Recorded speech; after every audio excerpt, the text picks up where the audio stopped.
নেকলেসটা আমার আপু কখনো ব্যবহার করেনি বিধায় আমাকে দিয়েছিল ব্যবহার করার জন্য।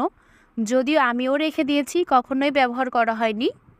এই গলার মালাটা আশিক আমাকে কক্সবাজার থেকে এনে দিয়েছিল, কিন্তু ব্যবহার করা হয়নি কখনো। এই কানের দুলটা আমি অনেক পছন্দ করে কিনেছিলাম শাড়ির সাথে পরার জন্য। এই কানের দুলটা কিনেছি প্রায় 2 বছর আগে, যেহেতু ব্যবহার করা হয়নি। এখনও দেখতে মাশাআল্লাহ অনেক সুন্দর, নতুনের মতো লাগছে। এই কানের দুলটা আমাকে আমার মামাতো বোন গিফট করেছিল। আমি একবারের মতোই ব্যবহার করেছি। ক্যামেরায় এত ভালো বোঝা যাচ্ছে না, তবে সামনাসামনি কানের দুলটা দেখতে অনেক সুন্দর। এখানকার বেশিরভাগ জিনিসই আমার উপহার হিসেবে পাওয়া। আশিক আমাকে এই কানের দুলটাও কক্সবাজার থেকে এনে দিয়েছিল।